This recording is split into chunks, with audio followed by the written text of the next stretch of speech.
Bellefontaine, and you're listening to the Homebuyer's Hour on WCPT AM 820. And we got just the three of us today, no real estate agent here. So we're going to turn this one into more of educational on the shows. And, you know, I value Joey, I value Patrick quite a bit. And these are two leaders in the real estate profession. And as arrogant as it sounds, so am I. All right. So I think now it's a good time to talk about the different professions that we have and how to go ahead and vet an attorney, how to go ahead and vet a mortgage broker and a home inspector. And we might even beat on the real estate agents so much. Why not, right? But first, I want to go ahead and introduce Joey and Patrick. Patrick, please go ahead and give us your contact info. Well, until I can start my new career as a professional influencer, I'm still doing real estate law. I handle residential real estate transactions. If you're buying or selling your home, I'm the guy you hire to make sure things go smoothly. You can find me on social media because it's 2024. That's how we do it. And my Instagram handle, is it a handle? I don't know. On Instagram, you can find me Loftus_law.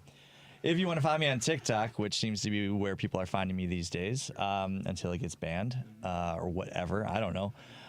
Find me at Loftus Law. And if you see me on Telegram, it's not me. It is an imposter. Do not let them sell you crypto. Seriously, that's happening? I just found out yesterday that is happening. So, wow. Yeah. I just asked my wife this morning about. I'm seeing a whole bunch of this. We're really going to miss some heart. Apparently, that's a scam, you know, or somebody's. And Devin, our producer, is marking up. You haven't seen it at all? I haven't seen it. You're not, you know, my age. My so algorithm is we're on different. Facebook. It's a Facebook thing. Do you use Facebook, Patrick? I mean, I have a presence there only because my Instagram reels get reposted to Facebook. I try to stay as far away from that place as possible. That's where all the nice people go. What? Joey, can you give us your contact info? Well, I guess I could. So, my name is Joey Mathews, NMLS 1330694. I love it. You can call or text me at 630-235-2405. Find me on social media as at the VA Loan Nerd, at my website at thevaloannerd.com. Or listen to me here at the Home Buyer's Hour every Saturday morning or on the podcast world. Someone get me a towel. I need to, you know, I'm in love. you know. So what is going on before we get into how to find the good people? You know, what's going on in the market with this, Joey? That's a fantastic question. These Fed rate cuts, I mean, I'm literally watching Money Movers right now. And Fed rate cuts, they just keep getting pushed back because there's too many signs that inflation is more sticky than originally anticipated. We have actually the Fed's favorite gauge recently the favorite gauge of inflation being released on a Friday morning, April 26th at 7:30 Central Time. That is PCE numbers. That is how much money you people are spending. Stop spending money and inflation will go away, I promise. Oh, my God. We were at Oakbrook Mall on Sunday, and the place was an absolute madhouse. I'm like, first of all, I'm like, people still go to malls? And, you know, if you think brick and mortar retail is dying, I mean, just go to one of these places. I mean, yeah, sure, a lot of malls are closing, but the ones that are left, boy, there were a lot of people. So yeah, Joey, to your point, they're out there buying stuff at Zara. They're at Lululemon buying all that I'm sorry, stuff. what? Is that how it's pronounced? No, it's not. Okay, thank God. I felt so dumb for the last however many years of my life. I don't even know what they are. Lululemon. You know, Lululemon. Your wife probably has some. Yeah, those tidy things that they wear. Yeah. All right, so I don't know anything about that stuff. I'm kind of naive in that. So Love it. I'm gonna get Charlie some. Charlie's leggings. secretly wearing 2 pairs right now, but you can't see that because it's radio. Yeah. I might have to I got look called out on- yesterday. I got called out yesterday wearing a Lululemon shirt on a video conference call. True story. Look, they make comfy stuff, but it's outrageously priced. But I will say that, so one of my friends is I forget what they call it. They're like a brand ambassador or something. He calls me up one day and he's like, "Hey, I'm over at the Lululemon store in Bucktown. If you can get over here in the next hour, I can give you $200 to spend here." on the house, I was just like, I'm on my way. So I went, the shorts are real comfy, but I wouldn't wear a Lululemon shirt because it's easier to get called out with a top. You do get called out. You do, in fact, get called out. You know they sell shorts at Costco, right? And they're like $19.95. I mean, I'll have to find out what Costco is. I guess. Boy. I mean, we're. I mean, look. We got to get back to real estate No, here. no, we not don't. So talking yeah, about where are the markets? They're talking about moving the federal rate cuts back. I just heard it on a Squawk Box Big or mall Money guy. Movers just now. From there's people saying maybe closer to November they'll start doing rate cuts. So I mean they just keep kicking the can down the road. But the whole purpose for rates cuts is to starve off a recession. Is that right? I mean, rate cuts are going to spark the economy, but if the economy's still going strong, we don't want to spark it. Am I right in that? You don't want to add gas to the fire, as a fireman once told me. Yeah, so that's fine. I mean, I don't know. To me, I always look at this stuff as like the Titanic. It just doesn't turn that fast, and you gotta do little nudges to get to where you're going. Unless there's a big ass iceberg in there. Sorry, He about said that. big iceberg. Big ice. Unless there's a big Freudian iceberg slip. in the way, then you Terrible. do want to turn rather Terrible. quickly. So I did get this entire outfit at Nordstrom Rack at their Clear the Rack event a couple weeks ago. So, if in case anyone is under the impression that I am out there just, chucking money around, I'm more of a they said Charles Comiskey threw nickels around like they were manhole covers. Manhole covers. Yeah. That's more where I'm at. And as I explained to Charlie, it's not because I'm frugal, it's because I'm broke. And it's not that I want to be this way. I just have to. That's how it is. Baby, I was born this way. Way to go, Lady Gaga. well, I want to let's start getting into the subject where we're going to talk about what makes it unique, and I want to ask you two first to talk about what you know about home inspectors. And I'm not saying the unique stuff. It's more of what's expected. When you say that, what's a good home inspector, what words would you tell your clients that they should be looking for? I mean, the first thing I would say is, the price should be secondary, right? And everyone's got a budget, but that's not the metric that you want to use. That's certainly not your top metric. So I would say first, of course you want to know how much that inspector is going to cost ultimately, but make sure that that's not necessarily the first question you're asking. But I'd want to know, how much are you going to explain things to me as far as I don't necessarily want a binary kind of thing when it comes to identifying a problem in a home. I need to know where it falls on the spectrum of, how serious is this issue to my safety and my family's safety, and how much is it likely to cost, or hey, I'm pointing this out because I feel like you need to get a complete picture of the home that you're going to buy, but we're going to explain things in a way that is going to be able to give an accurate impression of things. And I know, Charlie, you go through each of your inspectors' inspection reports after the fact with your clients, and to me, that's the thing I'm looking for, whether you're going to be doing exactly that or during the inspection, am I able to ask you questions during the inspection? That's another good one. I think, are you allowed to be at the inspection? There's a lot of home inspectors that don't let that happen. If the home inspector will not allow you to be present, don't hire him. Just full stop, okay? I can't think of a scenario where I would say to somebody, don't go to your inspection. I know sometimes it's impractical. People are out of state, and whatever, the time and the distance don't afford for it. But if someone is either telling you specifically don't be at the inspection, or it doesn't matter whether you are at the inspection, I'm already suspicious of that inspector. How about you, Joey?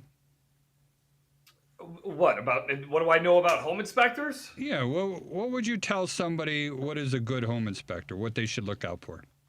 Oh, Okay, man. Good question. Yeah, sure. God. Well, you no, don't- I'm thinking because obviously I've worked with Charlie before, right? So like it's like I'm used to the diamond, and like that's just I Yeah. expect what Charlie provides. Like, so it's tough because I can't tell you of necessarily a bad experience with a home inspector. That's my problem here, right? No, yeah. Um, I've heard stories of home inspectors being at a property for like half an hour, as much time as an appraiser might be there, and just be like, you're good. You know, like that's you would not trust that guy. I would go get another home inspection done after that one. Yeah. Right? How many inspections do you schedule in a day? There's another one, I think, just to kind of, pile on top of what Joey just mentioned. Are you banging these out? Are you banging out, five $300 inspections a day? In which case, no, thank you. Or, Yeah. are you doing one, maybe two, so that you can actually spend the necessary time to not only go through the home with the client and then spend quality time with the inspection report in preparation? Because if you're just plugging a bunch of things into some software and it's going to bang out a 95-page report, and you feel all great about that 95-page report because there's 95 pages, that's just more work for me, man. And that shouldn't be. It's not the intent that a home inspector, if we do our job right, we're not supposed to be making more work because, and this was something that I recognized for a long time, and I just recognized it not all that long ago, I'm embarrassed to say. But you don't realize that just by identifying what the problem is, you're actually creating a whole bunch of other problems for other professionals in our profession. It's true. And the real thing is, well, how much is it going to cost? And a lot of home inspectors don't want to put price tags on things. But there's good and bad when it comes to that. I mean, first of all, our true enemy is ignorance, all right? And we don't want to admit that we're ignorant on a subject matter. And I think that's in society, not just as far as home inspectors go. So if you don't know how much something's going to cost, then yeah, you're right. You shouldn't be quoting it, all right? But there's other tools out there, and you can find other people to start getting some price ranges for people and cost estimating software, and really that makes a difference, because when we do the follow-up interviews with our clients, the biggest thing I get from them is, well, how much is it going to cost and who's going to pay, all right? So for me, I could help you with how much it's going to cost. We can run that through the cost estimating software. But then they go, well, I'm going to call my attorney as soon as I hang up with you and ask them what I should be negotiating for. And I'm like, okay, do that. That's always good. But they may not have the tools required to answer that question either, because they need to know how much leverage, how much power you have to negotiate. And if they don't have that knowledge, and Patrick, I don't know if you always have that knowledge, how do you tell somebody what to negotiate for? There is no principle anymore. It all depends on how the market is. I mean, the market is one aspect of it. You need to be identifying, really what is the context of the transaction. So, for example, if you're buying a condo in the Gold Coast, you probably have a lot more, market leverage, we'll call it, than if you are buying, a house in Lincoln Square, for example. Because those are two very different markets, and right now, the Gold Coast is not favored. River North, South Loop. If you're gonna spend the kind of money that it's generally going to cost to live in one of these neighborhoods, a lot of people are opting out because the one of the big advantages is the proximity to your office in the Loop, and as people continue to be either full remote or hybrid, they don't find the value there. And eventually we'll see the pendulum swing on that. It just things evolve over time. But how many offers did you beat out? All right, that's definitely a question. Yeah. If it's how many as other is, people are even bidding? well, if it's as is, that's gonna paint. In part, it's going to paint a different picture in terms of that transaction. if the thing that was discovered is, something that if we back out, the seller is going to probably have to address anyway. If there's an active leak, even if it's as is, if your toilet's leaking and I've got a stain on the ceiling below it, I mean, come on, repair that, repair for yourself, if not for the buyer. But there's so many different moving parts there. I hate to say, with the market is the only thing that matters. I mean, not really. I mean, the other part of it is that you'll have sellers that already have moved some pieces around on the chessboard where they've got a closing on the house that they're buying. So losing a buyer at that point, it becomes a lot more costly. And so you may be willing to give up more just to get the result you're looking for. So, I could sit here. How much time we got left? I could sit here. I don't want to dwell everything on me. Out all the different scenarios as far as how to establish what leverage we have and what we may or may not want to ask for. Well, I'm going to suggest that anybody who's listening, get your pen and paper out. These are going to be some of the good things to watch out for and listen for when you're interviewing and choosing home inspectors. All right. First things first, you want to find out how many home inspections. Patrick mentioned this beforehand.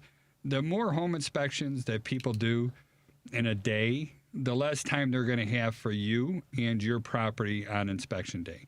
So, for us, we're typically on site about 3 hours. All right. We average somewhere around 70 issues that we document in a home inspection report. Now, not all of those are serious. Most of them are very minor, but the number is there. And knowing what the average, and that's a really good question to ask, what is the average amount of issues that you find doing a home inspection, then it gives you an idea, where does your house fall into the so-called average of other homes that are out there on the market? In other words, if we documented 70 items, well, then this is a normal house. If we documented 100 items, we got more than usual problems. And of course, 40, 50 items, then this has very few things going wrong with it, but they could still be expensive items too. So 3 hours on site. We do not write the reports on site. That's another good question to ask, because that eats up your time. The home inspector has to focus on the building, so doing the inspection.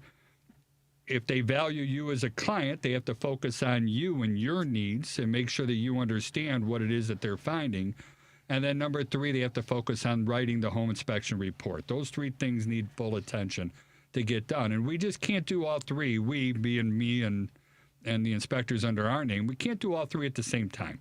So we decided to leave out the report writing. So we're going to focus on the house. We're going to focus on the client. We're still going to be there 3 hours. We're going to drive back home or to the office, and we're going to write the report. That takes about an hour or 2 to get all that stuff done. So if you do the math, an hour driving here, an hour driving back home, 3 hours on site, 2 hours writing the report, there's pretty much an 8-hour day.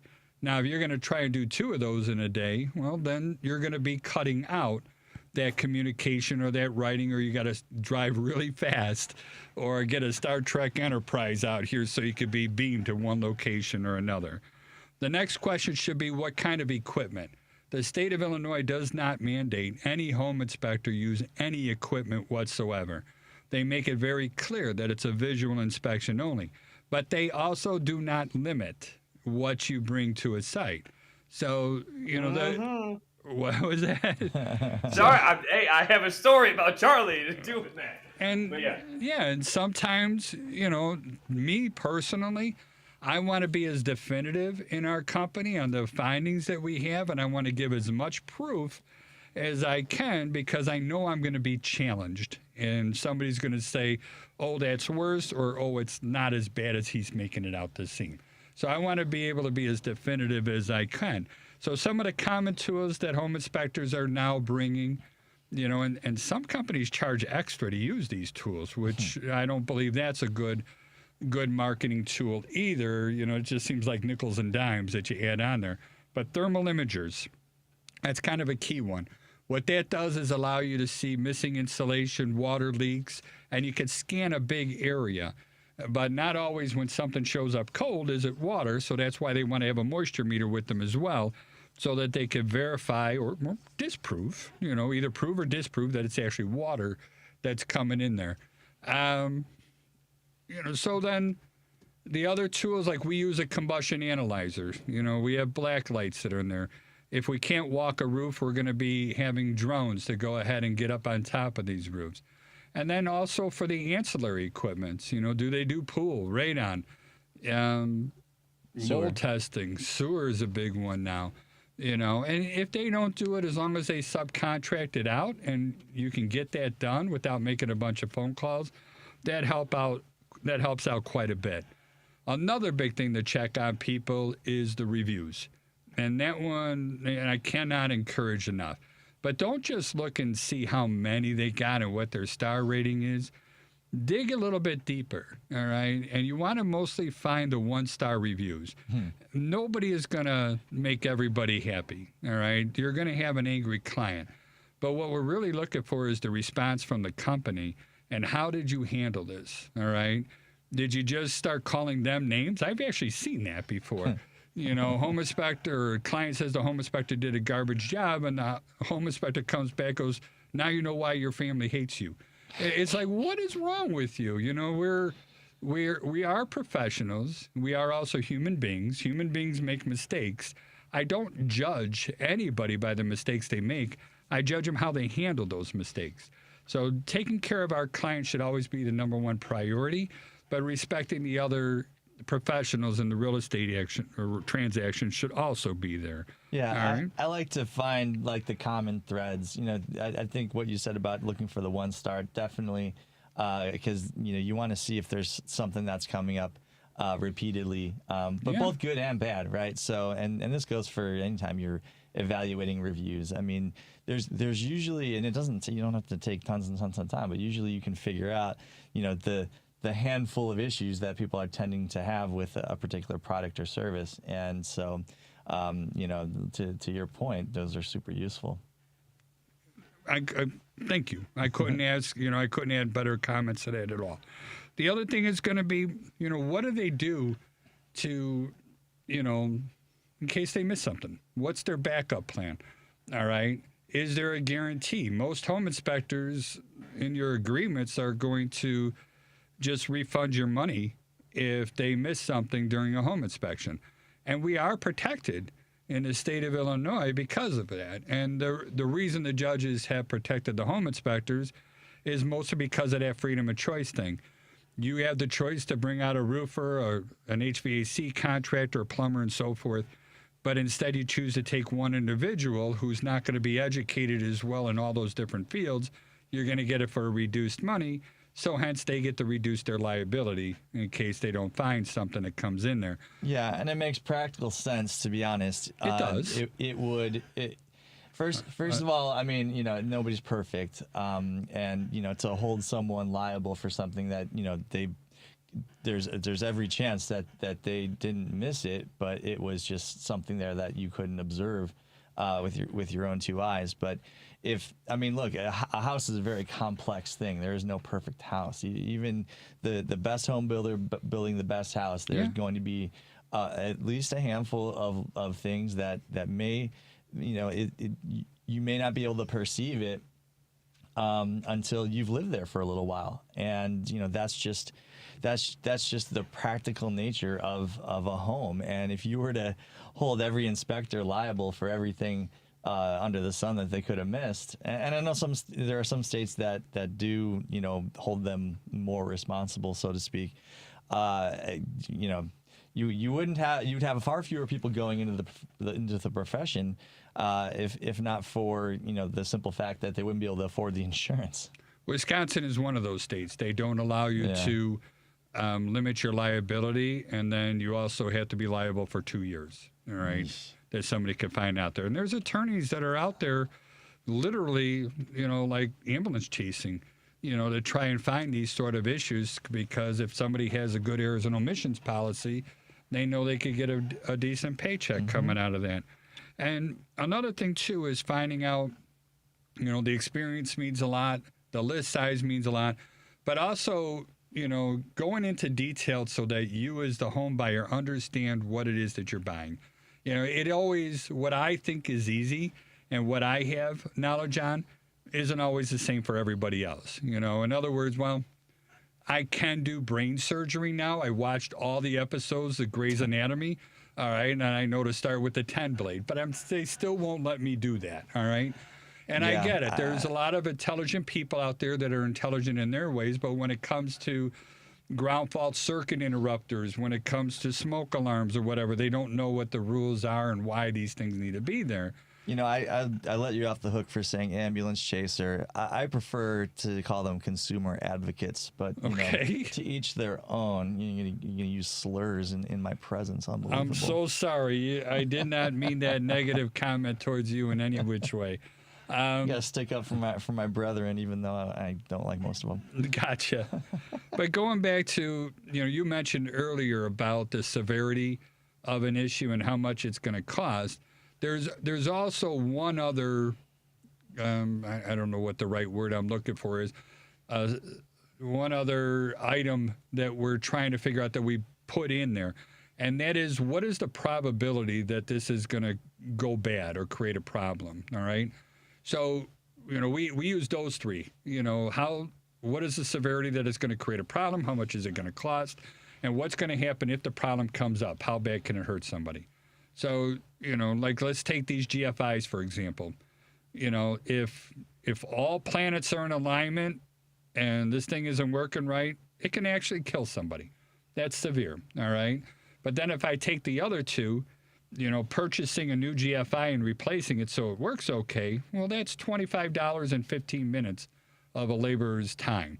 And I think that's very inexpensive to go ahead and get this fixed so that it doesn't kill somebody. And then the first one, which is the probability, I mean, you need a lot of planets and alignments to come in there. We have to have a wire come loose. It has to touch the case of something.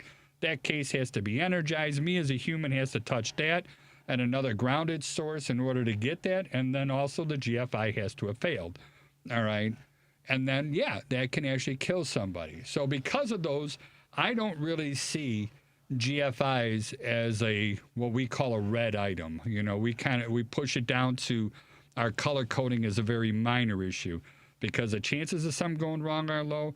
The cost to fix it is low, but the damage that it causes is high. So don't get me wrong. I want it fixed, but I don't really see this like, oh my God, this is a problem. Yeah, and you know, just to expand on that a little bit, with GFCI in particular, the frequency that I find GFCI on inspection reports. Just about everyone, I'm sure. Right. So all of us probably are living in a world where we are not as GFCI protected as we could be. We don't check them. And you know, I can't think of a single person I know that has been electrocuted to death as a result. So Me neither. That's but it has that's happened. how low a probability it is. And that's my point, you know, but that doesn't mean we should ignore it. All right. It should still be fixed. Don't get me wrong. It's just that, you know, is this something that you're going to walk away from a house on? I don't think that's a wise decision because then you're going to find another house that has the same thing. So, because it's so over and over again. Exactly. And then you're going to end up being $750,000 in debt to the home inspector, you know, which we really don't want to do that. So, you know what? I went way too long on talking about our business, and I'm glad I got that out there. I would like to get some contact information, Patrick, from you, please. Yeah, come follow me on Instagram. You can follow me there. I'm at Loftus_law. I really need to contact whoever has Loftus Law and see if I can buy it off of them because this underscore is killing me. I am on TikTok at Loftus Law, and I am not on Telegram. If someone from Telegram who is using my name, my good name, to sell you crypto, that's not me, and that's probably not crypto. And Joey, give us your contact info, please. Boy, I sure will, because I'm back, because the power's back. But anyway, Joey Mathews, the VA Loan Nerd. You can call or text me at 630-235-2405. You can find me at thevaloannerd.com or across all the social media as at the VA Loan Nerd. It's hot. Now, and let's go ahead and get Joey for a little bit. You know, as far as me as a home buyer, things that I would expect in a loan officer would be, how easy is it for me to get my information that you need from me to you? You know, do they have a simple uploading software? And then also their communication is like one of the most important thing. If this is somebody like, yeah, and they're shooing me away, I don't want to do business with them at all. All right. I need somebody who's going to at least make me feel important, and I want to work with that person. Patrick? Yeah, I mean, from my perspective, when I'm dealing with mortgage brokers, and I do on a regular basis, the communication is really where it makes or breaks things. And I know there's a lot that happens with mortgage broker and the client that happens before I'm involved and really outside of the context of my involvement in the transaction.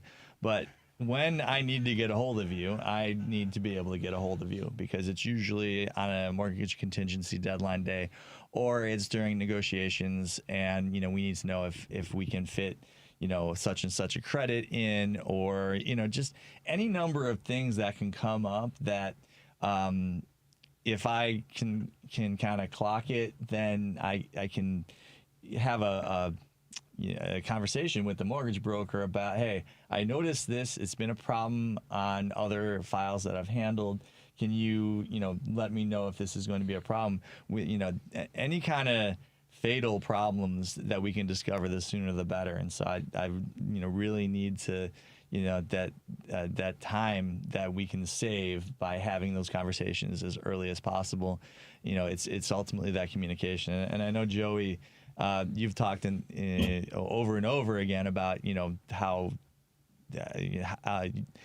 you are communicating not only with the attorneys, the client, certainly the real estate broker, the other real estate broker, right? Maybe the other lawyer. Well, how does that come into you, Joey? I mean, what is it, like some of the things that you've heard happen to other clients that would be a negative for a mortgage broker? Or what questions do they ask you that are like, thank you for asking me that question?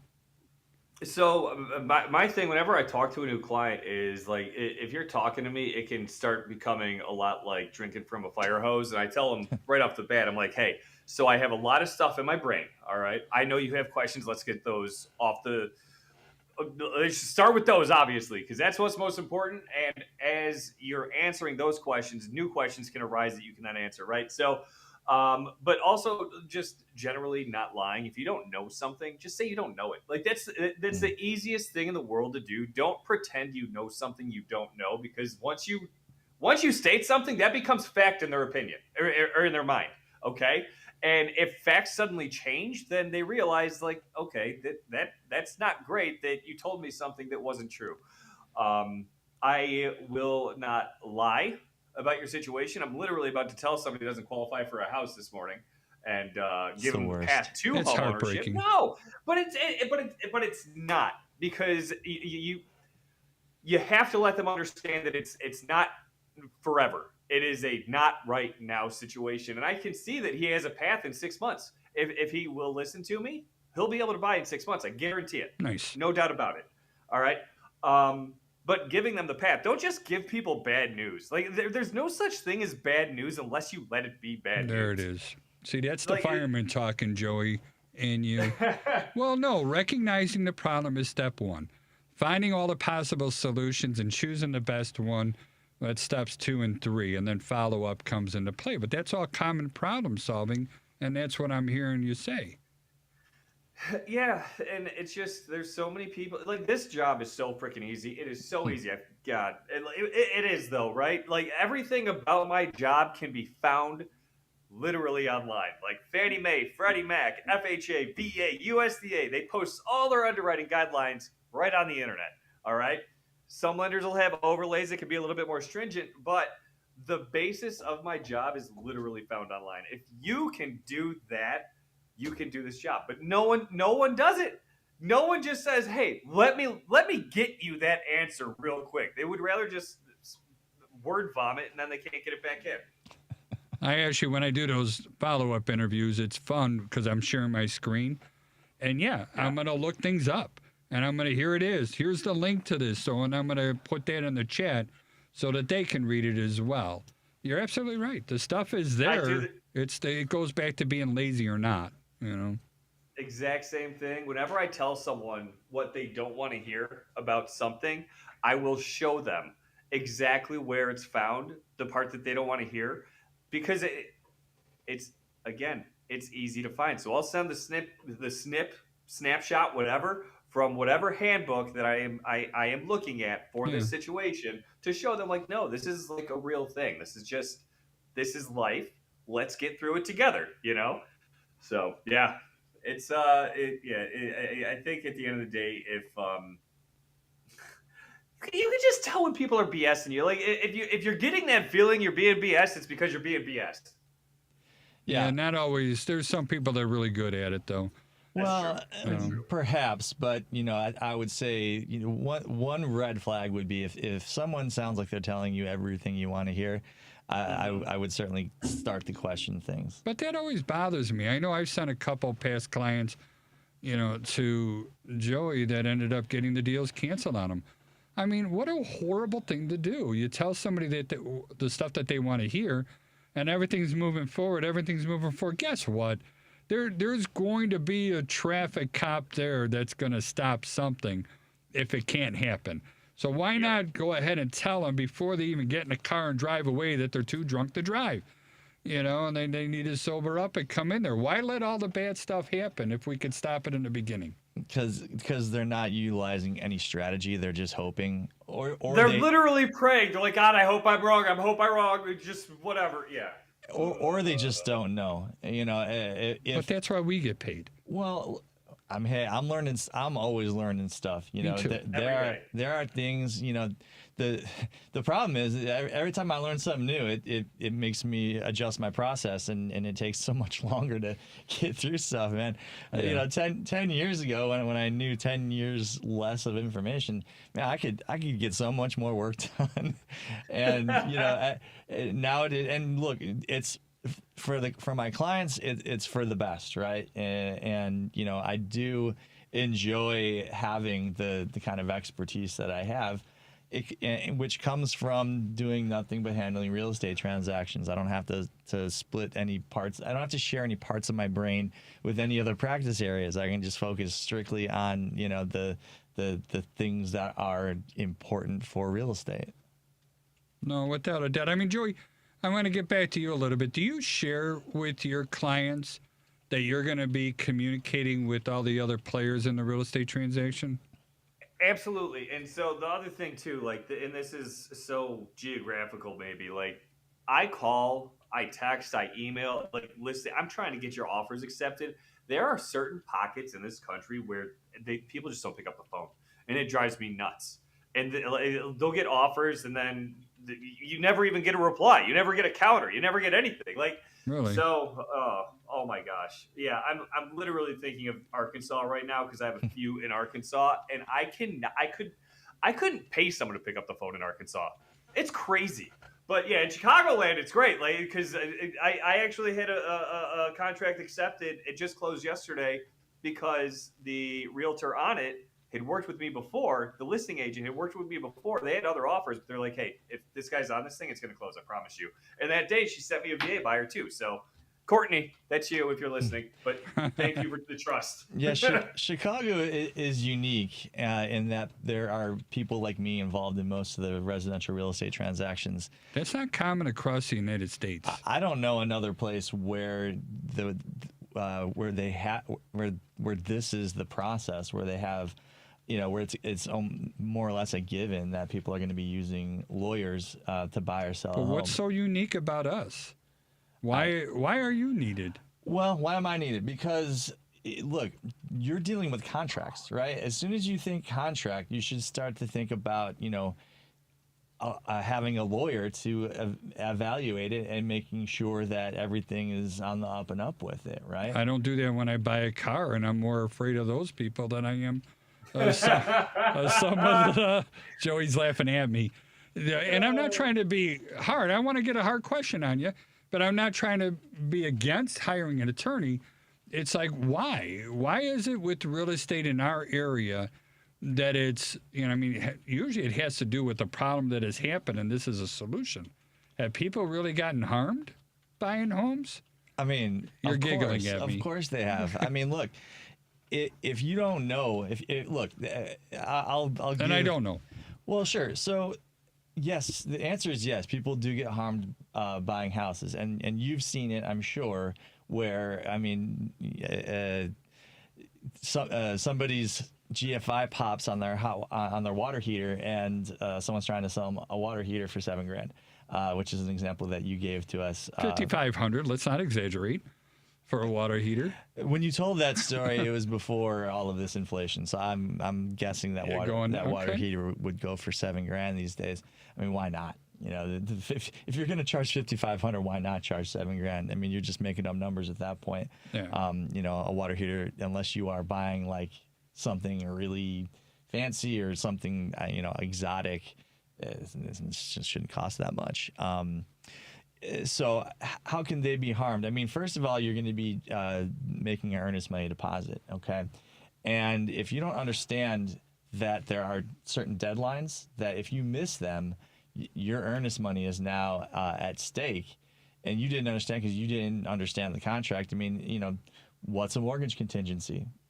I mean, you know, most people would not know the answer to that question. Do you find yourself explaining that to every single client, or a vast majority, or do you have videos? How do you get that information to them? Yeah, the majority, sure. I mean, of course, with a cash transaction, a mortgage contingency wouldn't be something that we would have to talk about because it's cash. There's not a mortgage involved, and you know, we wouldn't have a Joey to harass every time we need an answer to some simple question. But yeah, I mean, more or less, those are the kinds of things. You know, when I write my attorney review letter, okay, so we use form contracts, and so you know that is a way of mitigating the possibility of ending up with a contract that really has some harmful provisions in it. The one we typically use, the multi-board 7.0, it's meant to be you know, kind of on equal Really? sizes. It's got more protections for buyers and sellers because buyers need more protections than sellers need. I would have said the other way around. I would have said that contract was more geared towards the seller's protection as opposed to the buyer's protection. But that's really interesting. Well, sure. I mean, look, there's way more. There are way more ways that a buyer can cancel the contract without putting their earnest money at risk than for the seller. Okay, so for example, if it's condo or if it's any kind of you know, association situation, we're gonna you know, there's a contingency for us to review on the buyer side the association documents and financials. How do you evaluate those? You know, Is that time limited as well? it is in the multi-board 7.0. It's 5 business days from when those documents are tendered to you. Oh, okay. That I didn't know. So it's not from when the agreement's signed. It's No. 5 days from when you get the documents. Right, because it's not, you know, to our detriment. We wait way too long in these transactions to get, more often than not, to get the association documents and financials to the buyer.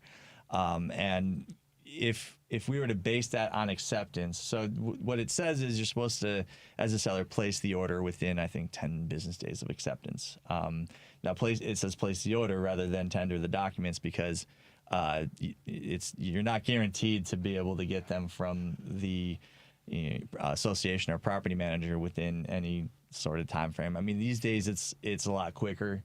A lot of times they're just online, and you know, with email it's a lot easier than in the old days. And I think they modified the Condominium Property Act to make it the deadline quicker for an association to tender these documents. And you're talking about the Illinois law. Yeah, I'm talking about the Illinois Condominium Property Act. I think it's quicker than 30 days, but it used to be 30 days, right? And that's because you would have to actually like run a copy of, you know, I think the last one I reviewed, there were 340 pages of these documents. I mean, it's a lot. Yeah, it's a lot of it's skimming, right? Like I don't necessarily need to know the laundry room rules and regulations, right? So I can skim that one, but pets or rental restrictions or, things like that. Certainly financials, special assessments. That was one that I was spending some time on yesterday, trying to, wrap my arms around whether or not there was a special assessment, who's paying for it, and it, not for nothing, there was 2 special assessments I was looking at. I think they were ultimately going to be about $15K worth of special assessments. I'm ballparking that one. I don't have the exact figure in my head, but that's not nothing. Money. That's not nothing. And trying to figure out, it turns out one of them was probably paid, and the seller didn't know that, and so they actually, to their detriment, disclosed 2 special assessments pending when it's most likely just one, which is a much it's way different when there's one than 2, especially when the one that was paid was the far more expensive one. Does that have to get over to Joey as well for the mortgage things? Yeah, Joey, you guys have to determine that the condominium is warrantable, I believe is what they is how they describe that. That is so, and something that I would suggest whenever you're talking to a lender on these condo things, you can ask them if they have submitted them through the Fannie Mae PERS system and seen if they're already approved. That way you can limit the docs that you actually need to send to Fannie Mae and go straight to insurance review. The last 4 condos I've done, the last couple of weeks have all been on the Fannie Mae approved list. So all I do is I collect the certificate of insurance and their HO6 policy, their condo policy, submitted for insurance review. As long as we have proper coverage, we're good to go on the condo. So then everything else belongs to you. So the special assessments being paid out, it goes straight to you guys as the attorneys to figure out how the seller is going to pay that at closing. That's what should happen. The seller is going to pay that at closing. Yeah, the vast majority of times they do, because even if the seller wants to negotiate that, what's the buyer's recourse if that's a hard no for them? They would just walk away. And now what the contract says is, it's on you, or, shoot. I mean, now you don't have a contract. Now that special, I mean, as a seller, that special is yours until you sell it. And whether or not you pay it off at closing, that you're the owner, and so, again, that's the reason that the contract has more ways out for a buyer than for a seller, is that the seller already has the thing, right? Yep. They already gives them the power for it because they have it. Well, they are 9/10. They're not assuming any risk by owning it because they already have assumed that risk. And for the buyer, they're coming at it cold for the most part. Unless it's like a tenant buying from their landlord or something. They're coming at it from a completely cold perspective. They know next to nothing about the piece of property they're trying to buy, and that's why there's this due diligence period where you are given the opportunity to discover as much as you can about it. You have the inspection. If you need to bring in other contractors or other professionals to look at things, if you see something in the condominium documents that is a no-go. And that's, I've said this before and I'll say it again, we need to normalize condominium documents being available for buyers to review before they even submit offers, because, to the extent that they can understand what's in there, or they can get their lawyer to look at it and say, hey, this looks okay, or hey, there's a pet restriction you need to watch out for. I mean, as often as not, even if it's in the listing that there's a pet restriction or a rental restriction, a lot of times that they just get it wrong. And, these non-negotiables just have to get out there on the table so that the parties can realize it's not a good fit and go find, something else to buy and someone else to sell the property to. Fix the problem before it's a problem. Well, yeah. And as often as not, it doesn't work out. And I feel like, there's only a few real estate agents that we've talked to here that have expressed that they feel a level of comfort. They're comfortable enough to review and understand what's in condominium documents. I think for the most part, they go, that's lawyer work.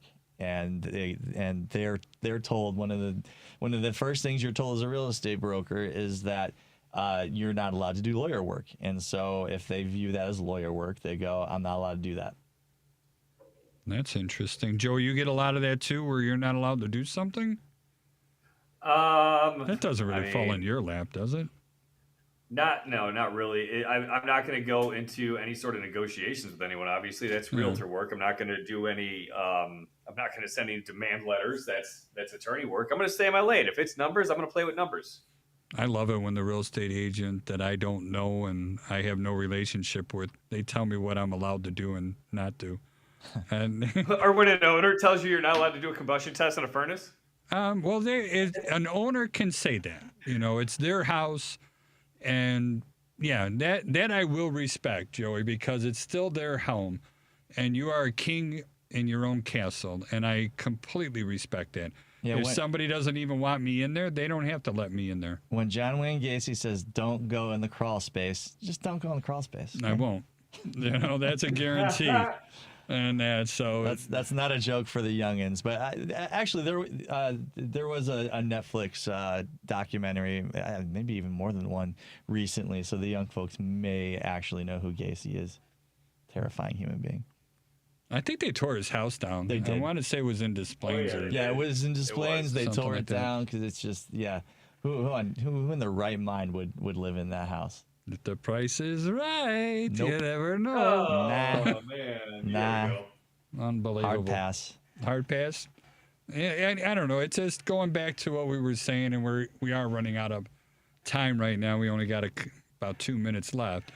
But doing due diligence in advance, I hope every single home buyer takes this stuff pretty seriously. I mean, the way I look at it, buying a home is one of our basic needs. Home, our food, water, shelter. I get all that. But I've seen families get harmed considerably by buying houses that have so many issues in them. Could ruin your life. It could ruin for generations, could ruin your children's lives, if some of these things get so bad. Or if you have to walk away from it, I've seen people do that as well. And I've seen people get sick, because of some of this stuff here. We just had one house where the ejector pit is open in a condo that's below grade, and they walk in there and they're smelling sewer smells throughout everything. And I'm like, okay, and I don't want to be rude, but that's unhealthy. You will get sick. And I'm talking about long-term issues where it comes with it. So anyway, I could jump up on my soapbox. I really believe in everything that we do, and I value both of you as well. The things we've seen. Exactly. Yeah. I want to throw a little plug out there for my company. It's Chicagoland Home Inspectors. Our phone number is 312-544-9180. And if you're interested in joining the home inspection community, that's Home Inspection University of Illinois, HIUIL.com. And please, if you press number 3 on that phone number, you'll get to me, and then I can go ahead and get you going on the right track. Patrick, please. Yeah, we didn't talk about lawyers that much today. Other sorry. than to use horrible slurs like ambulance chaser. But let me just briefly say, if you're anywhere in and around a real estate transaction and you feel like someone's rushing you to make a decision and it's not right, that's a big red flag.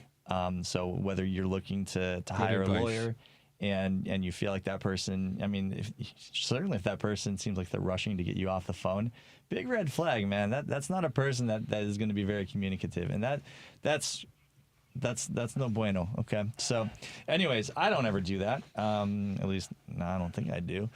Which is why you should find me on social media. Find me on Instagram, Loftus_law. Find me on TikTok. I like to stir the pot over there. Find me at Loftus Law. And Joey, your contact information, please. Yes, sir. You can find me at thevaloannerd.com across all the social medias as at the VA Loan Nerd. You can call or text me anytime. 630-235-2405. You got Patrick over here dancing. Well, thank you, Devin Tingle, for making everything sound so good, especially Joey's voice. And this is Charlie, and I am out. So sorry, people.